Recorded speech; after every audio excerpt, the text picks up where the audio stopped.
It's like I need a checklist of a Post-it that's like, don't forget to do these things. Don't forget to say the episode name. Don't forget to clap. Don't forget to do a brief. Yeah. Don't forget to watch the episode. Don't forget to just be here. Don't forget to show up to your own home. Don't forget your names are Amanda and Maggie. Okay. Well, now that we've done a quick recap of everything we need to remember to do, how about we clap on a 1, 2, 3. Hi, I'm Maggie. And I'm Amanda. And we're sisters in law. We're watching Suits one episode at a time. It's a show so nice, I've watched it twice. And a show so great, I'm watching it late. Thanks so much for tuning in.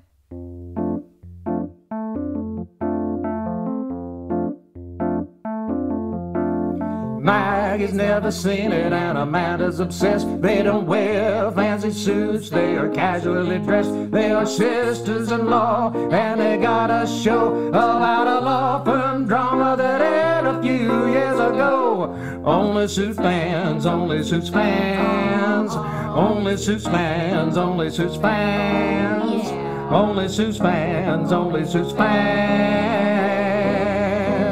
Only Suits fans.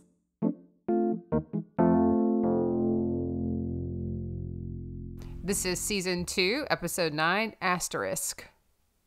I have a hard time with this word, asterisk. Asterix? Is it asterisk? I say asterix. That, me too, but look at the way it's spelled. I know. Asterisk. I was surprised. Okay. I Are was we surprised gonna? it was risk at the end. I'm surprised that neither one of us are confident in the way to say it. I'm confident it's asterix. Asterisk? I say asterisk. Asterix. So we agree on this one. This is what I'm going to do. I'm not going to ask Siri. I'm going to type it in. Asterisk. Ugh! Asterisk. Oh, no! Asterisk. Yeah, I was afraid of that when I read it. Asterisk? Gross. Asterisk. This is season 2, episode 9. Asterisk. Ugh. I hate the sound of that. I do too. I hate the sound of that. Put an asterisk next to that. Yeah, put an asterisk next to asterisk. Oh, asterisk. Gross. That's Gross. a horrible pronunciation of that word. Almost as horrible as this episode was to my heart. I know. We'll get to the hard part of your heart last. Should we just start with the briefs? Yeah, we should. And go ahead. Okay. This brief is a moment of silence out of respect for Grammy.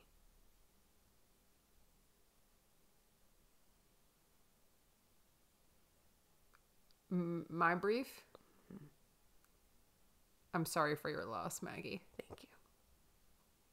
We're keeping it brief. We are. This episode was very upsetting. Yeah, which we'll get to it at the end. Yeah, I mean, I think people know what happened based on our brief. Yeah, that was my response to you when you texted me about it. Yeah.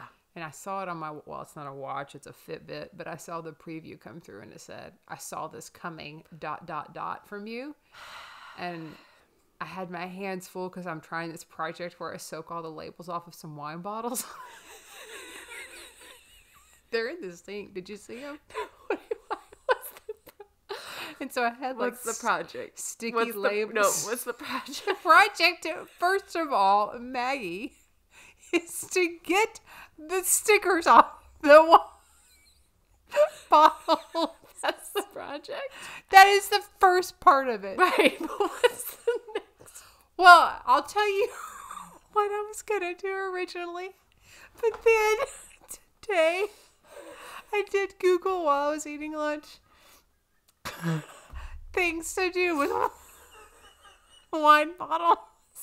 Without labels. And I found an article called 75 Things to Do with Wine Bottles. Because I have some time on my hands. And sticky wine labels on your hands. They're in the sink. Go look at them afterwards. We'll take a picture and put them in the show notes. I had my hands covered and I saw the preview. Yeah. And I thought this is either what I think it is or somebody had... Three things went through my head. It had to do with Suits. Either you have watched this episode. Yes. somebody has just completely gone at you again on YouTube like they do. I saw this coming. I saw someone yelling at me on YouTube. Or we just hit fame. And I knew it was one of those things. But I Either Grammy died, someone was mad at me on YouTube, or we just hit fame. which is Hit fame. hit fame is a subjective Yeah, goal. we hit it. We hit it. Well, Amanda, I have to tell you, all three of those things happened. All three of those things happened. Did Grammy they? died. Mm-hmm. I continue to be yelled at on YouTube. And we have hit fame. And we have hit fame. Storyline 1, Harvey and Donna. Oh, thank goodness. Because we ended the last episode and Harvey said, I'm going to get Donna back. And this time we see him at a street vendor looking at records. Because he likes all things from street vendors. Hot dogs, records, everything. And he's just waiting for Donna to walk by. And she's like, Harvey, you have only been to my place twice for the entire time I worked for you. Right. And now you've been here 3 times since I've been fired. You've only been here for An awful dinner party. Yep. And that other time. I know. Which is... What is that? I mean, I want to know more about both of Well, these I things. can't say it if I did know, but I'm curious. I mean, I assume that the other time is the time that they crossed the line and then eventually she forgot about it or like they moved forward. Oh, okay. Right? That's got to be it. What other time would she be? Anyways, he gives her a bonus check as like a way to kind of try and woo her back. She rips it up.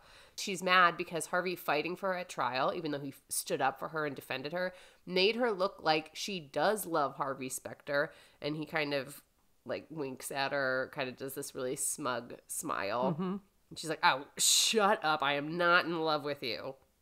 I love you like a brother or a cousin. Then he says, I need you. I can't be me without you. Oof. And she says, okay, I'll come back on 2 conditions. I need a bigger check and one other thing.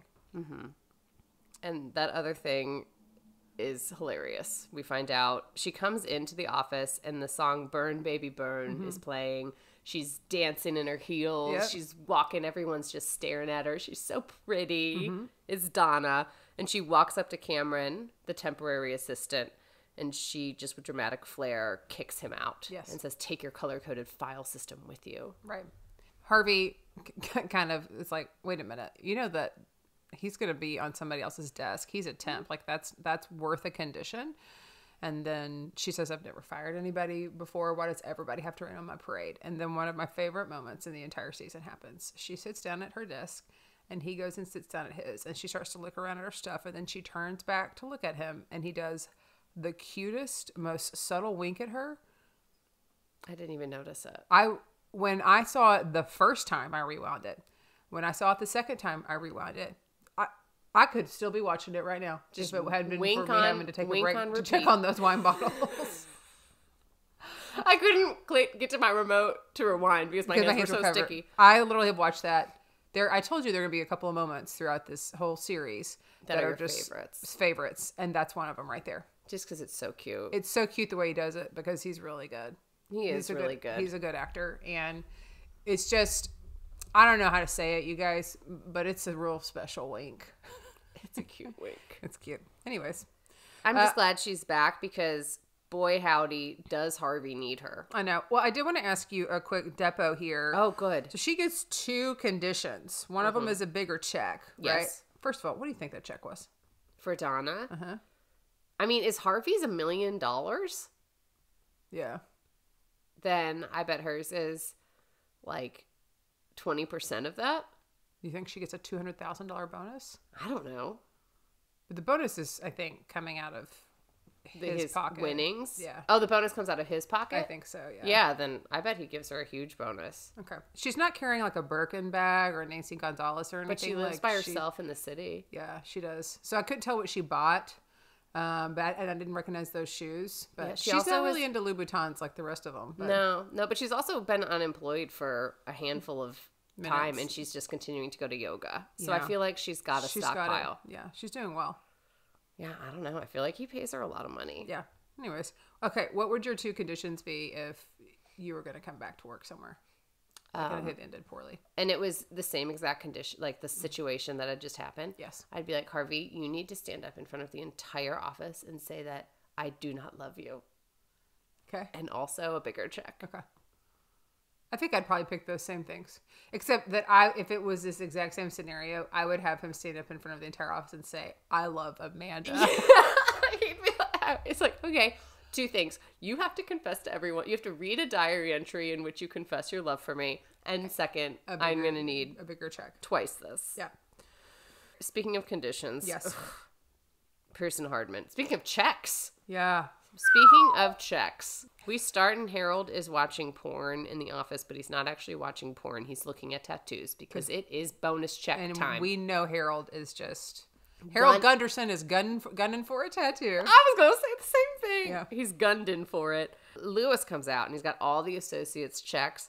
He's giving them to everyone. He's like, oh, this is too much. This is too much. Ooh, you don't even deserve anything. And he literally does not have a check for Mike. Mike does not get one. Yeah. And you can see that Mike is uncomfortable. So then he goes to deliver some paperwork to Harvey, and Harvey's like, I'm busy, get out. And then this is the first time that Mike is uncomfortable in a while around Harvey. It's like, Lewis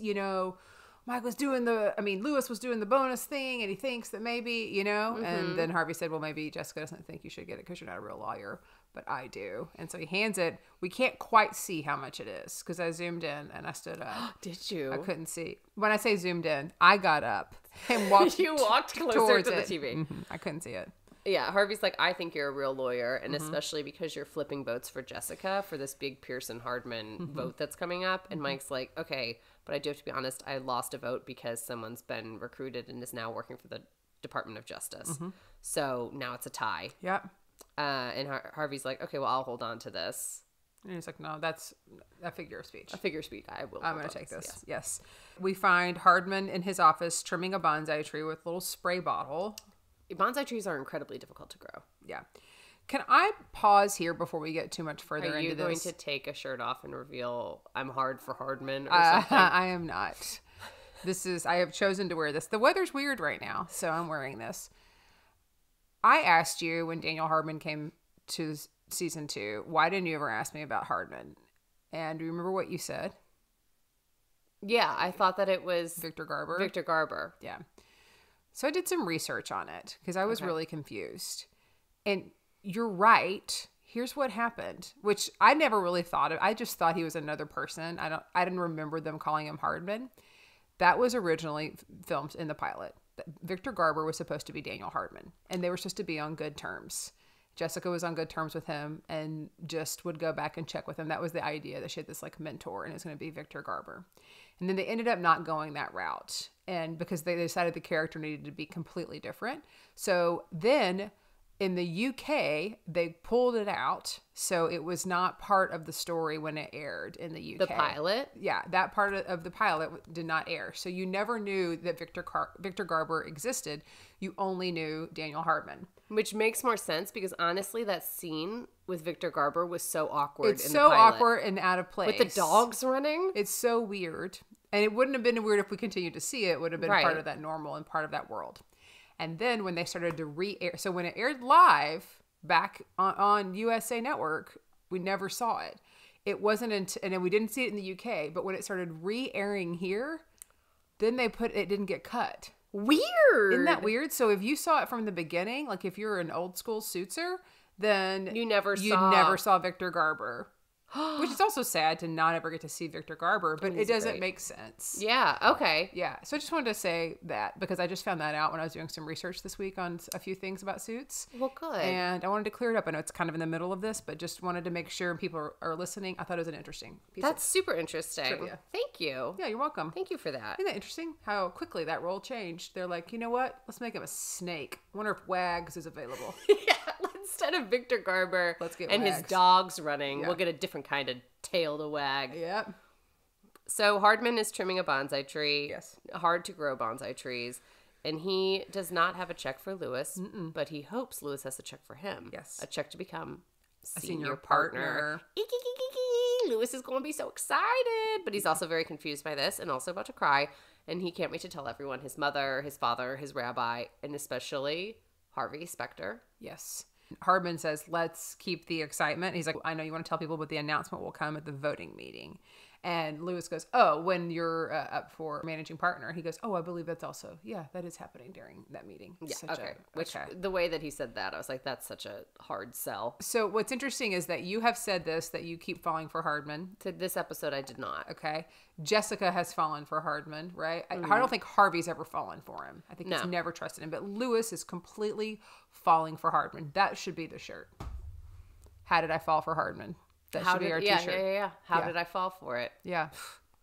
Trip and fell right into it. Yeah. Lewis is just entering the office now, similar to Donna. So much swag. He cannot keep his excitement contained. He can't get anybody to high five him.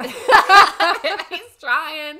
He's doing spins. Yeah. I felt like we haven't seen this side of Lewis since season 1 when all of the men were working really well together. Oh, yeah. Episode 8. When he was walking, he was like, take the day off. Everything's going good. And then that was immediately crushed. Yeah. This time he goes over to apologize to Donna for mock trial. Yes. He says he doesn't have the words. She says, find them. And he says he's so, so sorry. And I was so proud of him. And then she goes, then let us never speak of this again. And then he gets her tickets to Lincoln Center season pass. She does not have to take him, which is even better. This is a good apology. This is a really good apology. And then he goes, could this day get any better? And she goes, you look like you have 80 teeth. Which was such, that's made Maggie so happy. Yeah, I'm going to start telling people when they look super excited, you look like you have 80 teeth. Okay. That's how I felt when I discovered those other 75 things I could do with those wine bottles. You looked like you had 75 teeth.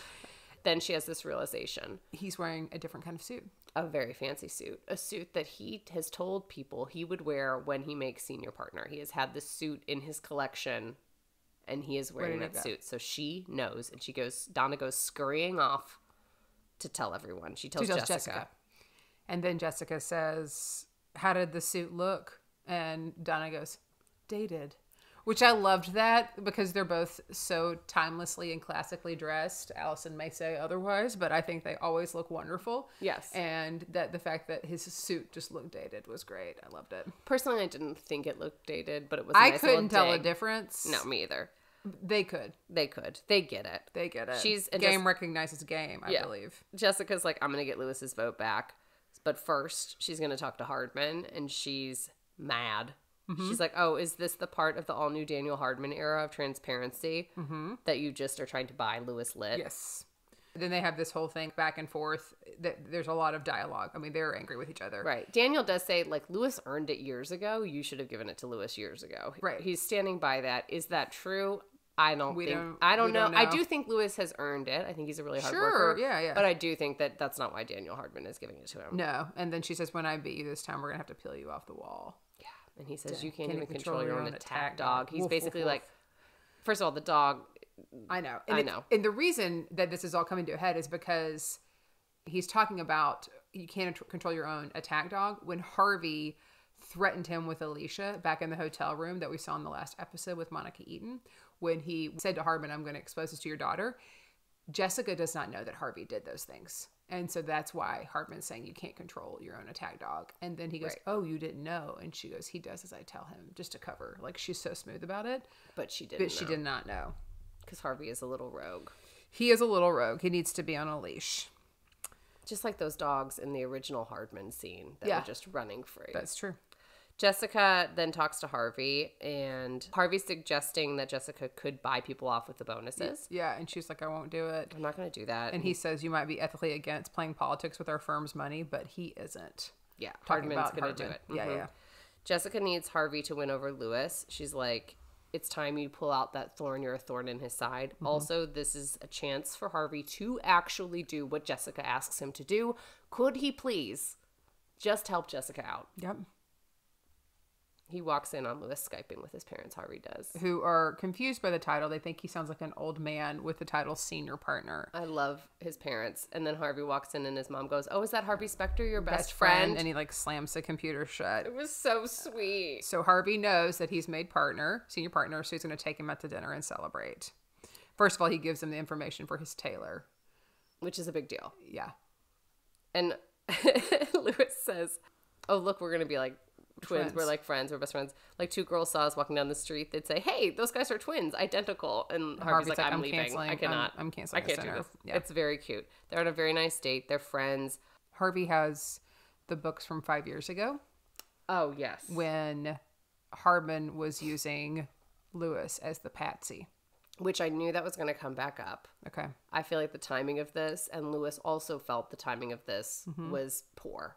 Okay. Because Harvey's like, they're having this really nice time, and then Harvey's like, "You shouldn't trust Hardman," and Lewis is like, "Oh, because Hardman's making me senior partner, and now you're going to show this to me? Yeah. Not 5 years ago when it happened. You're going to make me look like a schmuck even more than I was a schmuck."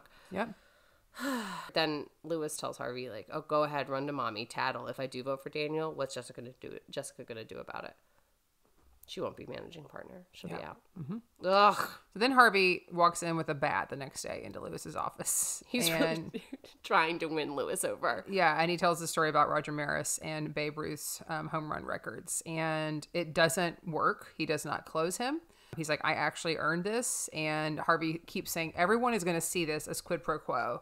And he said, "They won't." He goes, "Yes, they will. They're going to look at this and they're going to wonder if this is quid pro quo. And the reason that you voted for Hardman is because he made you senior partner." And then he goes, And the "Make sure-" reason he made senior partner is because Hardman wanted him to vote for him. Yes. Like, and yes. it's a whole cycle. The and whole so, questioning everything. Lewis will Yes. always be questioned. And then Lewis says, "Jessica did not have the courtesy to court my vote herself." He is pissed that she sent Harvey in to do it. He goes, "Go back and tell Jessica that the great Harvey Specter couldn't close me." And he walks out very forlornly.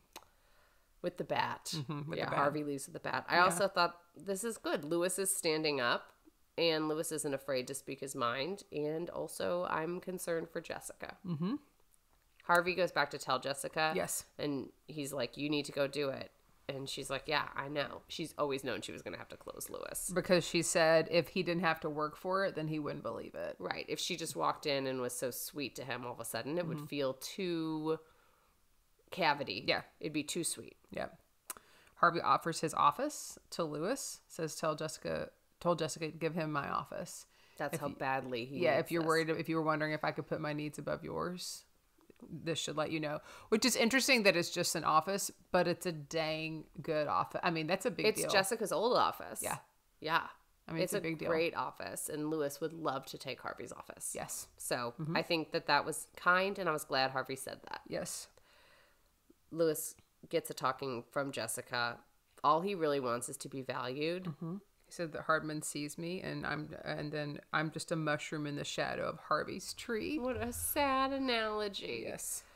He says all of this, and she doesn't really respond well to these threats. No, because In fact- he's not saying like, "Oh yes, sure, I'm going to vote." Like he's coming right back at her and matching that energy. And she says, "I don't respond to threats. She will win. And if Lewis is on the wrong side, there will be no coming back." Yeah. Yikes. Yikes. Yeah. Lewis goes to Hardman with the book information. Yeah. Because this is, and then like late at night, Lewis goes to Hardman Yes. with the book. Everyone's gone. Lewis walks in, storms into Hardman's Yes. office, and he goes, "Tell me straight, did you do this?" And Hardman's like, "Yeah, I did. I did." And he's like, my whole life could have been ruined. Yeah. I literally could have been disbarred. Like I could have never worked again. And he's like, "Well, that was the plan B. You were plan B. I didn't want to get caught." It's also you were the most plausible based on your background to make you be the patsy for this. Right. But it does not feel good to No, Lewis. no, that isn't. Mm-mm. And then Hardman, I think, realizes that he's gone too straightforward with his sociopathic explanation. And he says, "The man I was 5 years ago shouldn't be managing partner, shouldn't even be working here." Oh, God, and does so an emotional plea, manipulative. so manipulative. So Hardman. He puts on his soft, sad voice, and he tells Lewis, "Don't doubt yourself." Yeah. And then, yeah. So then the next day we see Lewis and delivering his check, and Harvey and Jessica are in the room, and he goes, "I'm giving this to you as your current position as managing partner." Current position. And she goes, "Oh, current? Is that your cryptic way of saying?" He goes, "You've kept me waiting for 5 years. You can wait another 24 hours." Like he is feeling real cocky about this. And when he said that, I was like, I couldn't tell.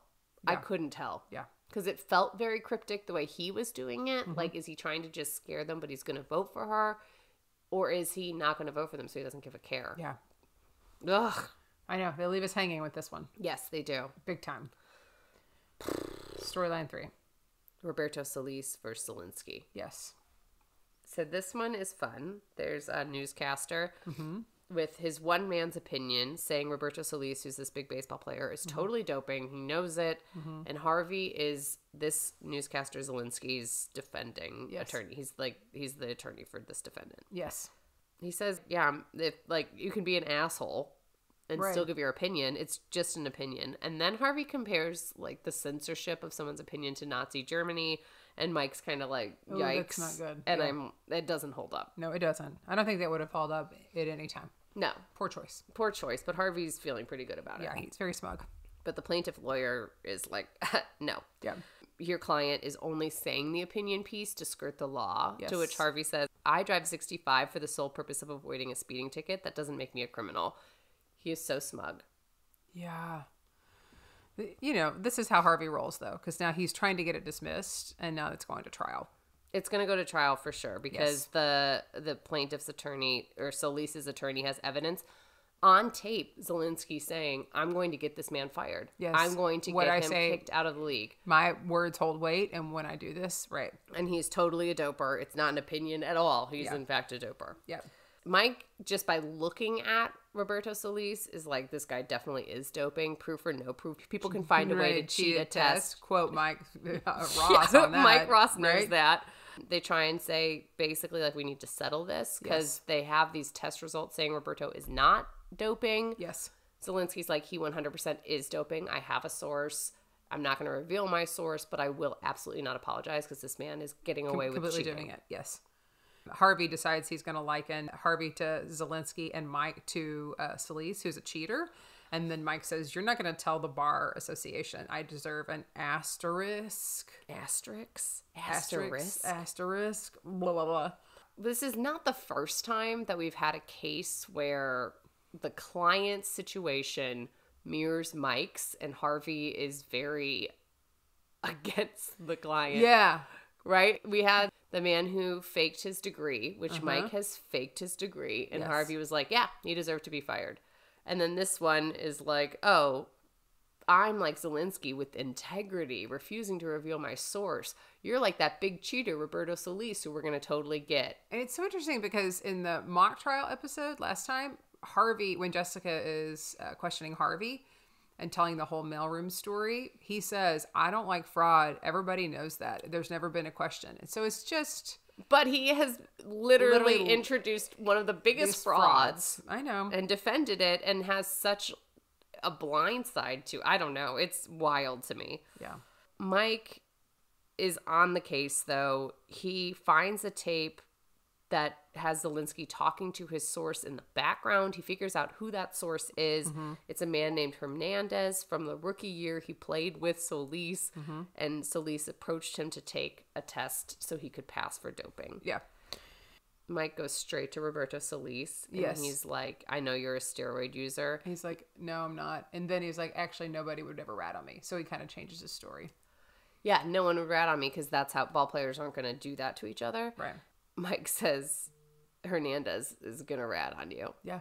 And that is the name that Roberto knows could rat on him. Yes. So even though he thinks no one would ever talk about it, Mike's like, I know who it is. Yeah.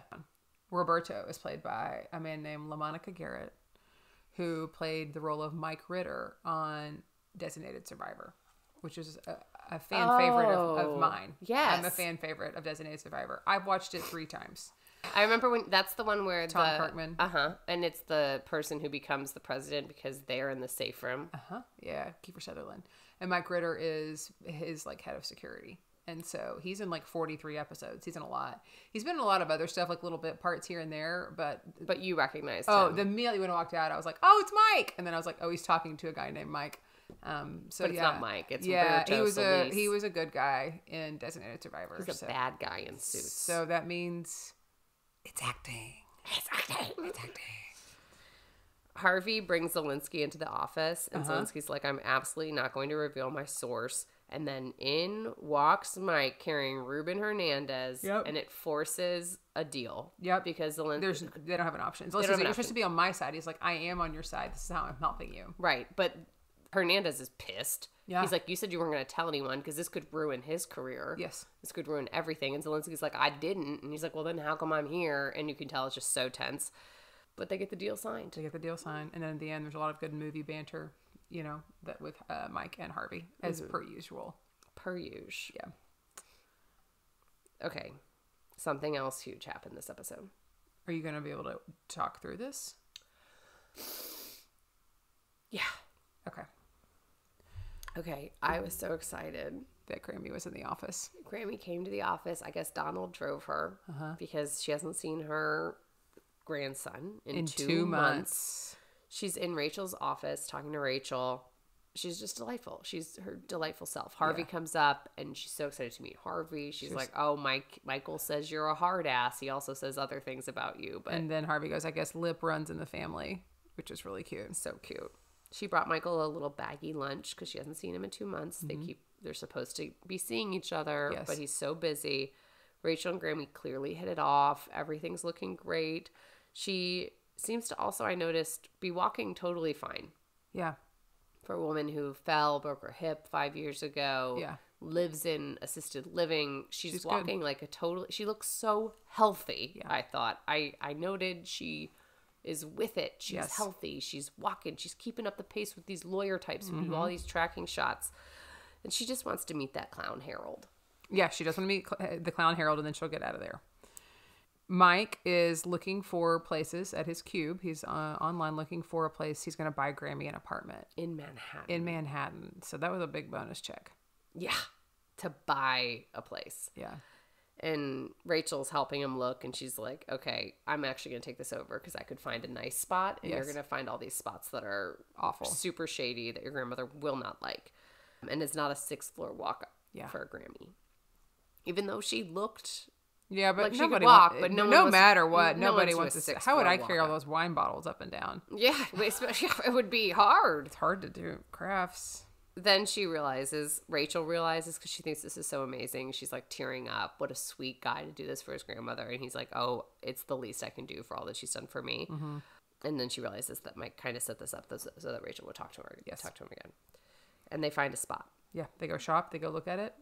They're back in apartments pretending they live in them. Yeah, it's a beautiful looking apartment. It's so beautiful. Mm-hmm. It's got a nice fireplace. It's got the perfect window. Yes. And Rachel's telling Mike where the bed should go to Yes. get the good lighting.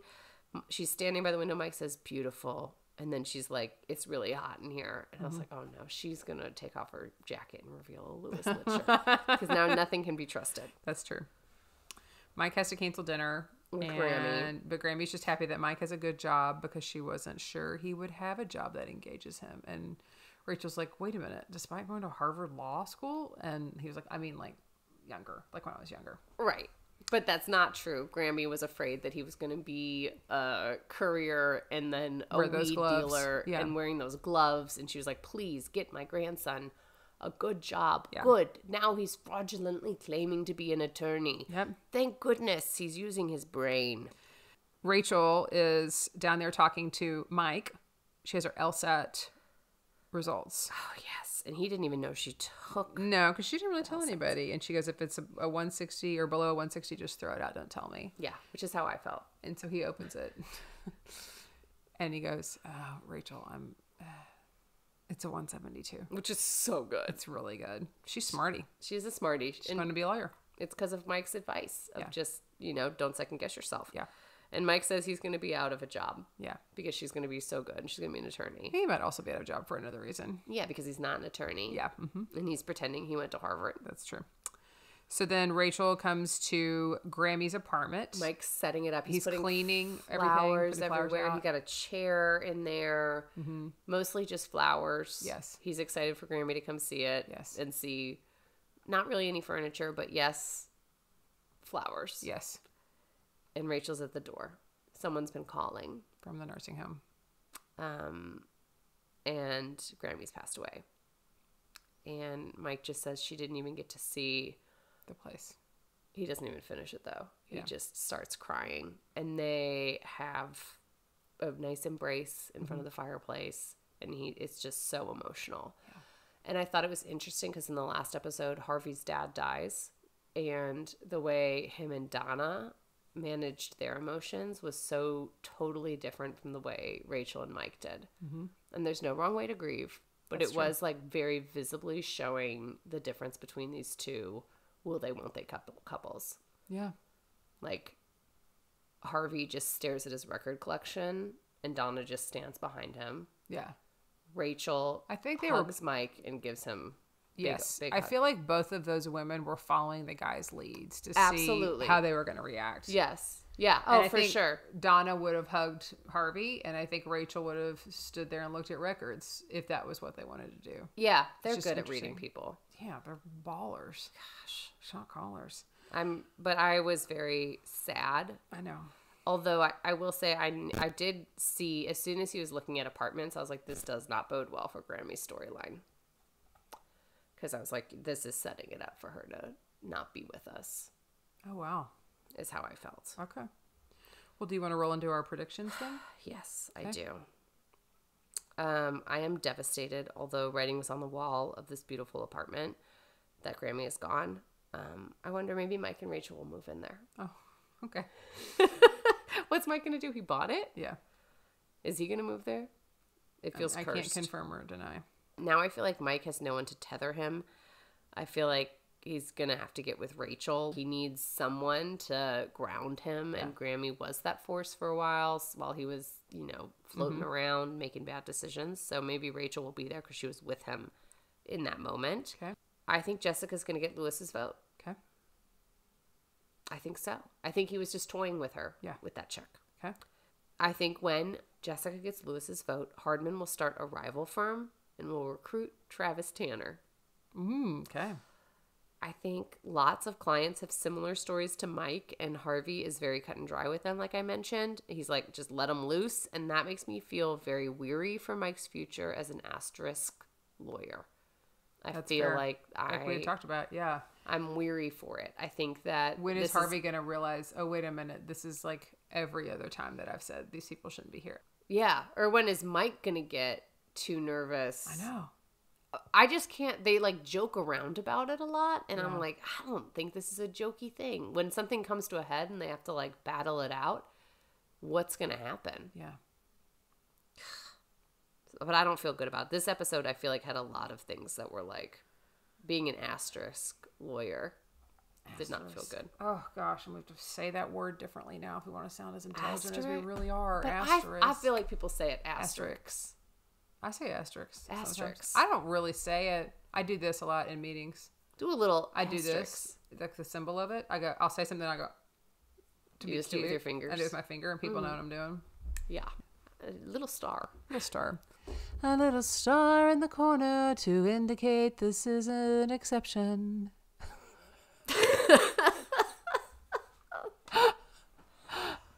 So I talked about Daniel Hardman. Do you want to talk about the hostile witness? Oh, yes. One? Okay, so I did did. That in this one. 2 episodes ago, we talked about Jessica Pearson calling Harvey a hostile witness in mock trial. And I said I was going to ask my dad. So I set it up for him. And he goes, that would be, I mean, he has watched Suits. But he was like, you usually do that when someone can't tell a story or can't understand the concept of what you're trying to get them to do. Like if your own client was super, super dumb.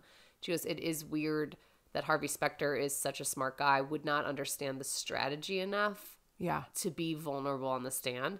But that's how much pride he has and how much hubris he has that he wouldn't weaken his... That was my interpretation of it. But like she had to treat him as hostile because she knew even if she told him you need to be vulnerable, he would not do that in front of everyone. Okay. That makes sense. Yeah. Your dad's a smart guy. I believe him. Yeah. So it was a little out of character. It was a little weird strategy. He said that's a weird thing. Like, it feels weird, but for the purpose of this. Okay. And then we have an internet friend who gave us a hot tip. Okay. Something that I will be doing.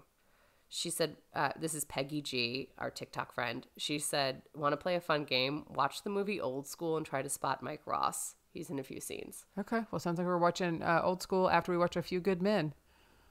Yeah, they're similar. Yeah. Uh-huh. Good Men, Old School. It's a marathon. That is a marathon. We'll do it. Thanks so much for tuning in. Make sure to check us out on Instagram, TikTok, and YouTube. You can listen on Apple, Spotify, or anywhere else you get your podcast. And make sure to leave a review. And say something nice. And if you don't have anything nice to say, you can eat it. Eat it. Eat it. Eat it. Eat it. When you do it, it sounds like the Budweiser frogs, like eat it. So I was thinking, eat it. All right.